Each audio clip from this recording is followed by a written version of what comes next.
ఇడ్లీ దోశ కంటే నాకు ఎక్కువగా ఇష్టమైన టిఫిన్ పెసరట్టు. పెసరట్టులోకి అల్లం అయితే ఖచ్చితంగా వేయకూడదండి.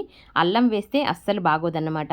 నేను మా ఇంట్లో పెసరట్టు ఎలా చేస్తానో చూపిస్తాను చూడండి. దీనికోసం మనం ఖచ్చితంగా పెసాలే తీసుకోవాలండి, లేదంటే పొట్టు పప్పు అయినా తీసుకోండి. మనం పడుకునే ముందు రాత్రి పెసలని నానబెట్టి పక్కన పెట్టుకుంటే తెల్లరేసరికి బాగా నానుతాయండి. ఇప్పుడు వీటిని మిక్సీ గిన్నెలోకి తీసుకుందాము. తర్వాత పొట్టు తీసిన ఎల్లిపాయలు, 1 టీ స్పూన్ జీలకర్ర, తగినంత ఉప్పు, పచ్చిమిరపకాయలు వేసి మెత్తగా అయ్యేంత వరకు మిక్సీ బట్టి తీసుకోవాలి. పిండి కన్సిస్టెన్సీ అనేది మరీ లూజ్ గా కాకుండా ఈ జారుగా ఉంటే సరిపోతుంది. అట్టు వేసేటప్పుడు గరిటని మరీ స్పీడ్ గా కాకుండా కాస్త నెమ్మదిగా తిప్పుకోండి. ఇక్కడ నేను వీడియో స్పీడ్ చేసిన అన్నమాట, అందుకు. తర్వాత కట్ చేసిన కొత్తిమీర, ఉల్లిగడ్డ ముక్కలు, క్యారెట్ ముక్కలు వేసి కొంచెం అంత నూనె వేసి మరీ హై ఫ్లేమ్ లో కాకుండా గ్యాస్ ఎక్కువ తక్కువ చేసుకుంటూ కాల్చుకోవాలి. ఎందుకంటే అప్పుడే మనకు పెసరట్టు క్రిస్పీగా వస్తుందండి, అందుకోసమని. వీడియో నచ్చితే లైక్ చేసి ఛానల్ ని సబ్స్క్రైబ్ చేసుకోండి. ధన్యవాదాలు. ఇంట్లో వేసుకునే దోశ టేస్ట్ ఎక్స్ట్రాగా కావాలి అంటే ఇలా ట్రై చేయండి. దోశ వేసుకోవడానికి మనం ఖచ్చితంగా షాప్లో దొరికే గుండ్ల మినుములు కాకుండా పొట్టు మినుములు తీసుకోండి.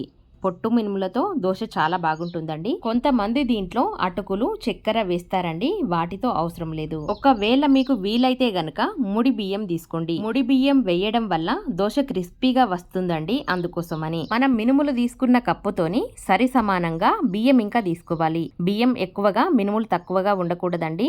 బియ్యము మినుములు సమానంగా ఉండేలా చూసుకోండి. ఇక్కడ చూడండి దోశ ఎంత కలర్ఫుల్ గా క్రిస్పీగా వచ్చిందో. వీడియో నచ్చితే లైక్ చేసి ఛానల్ ని సబ్స్క్రైబ్ చేసుకోండి.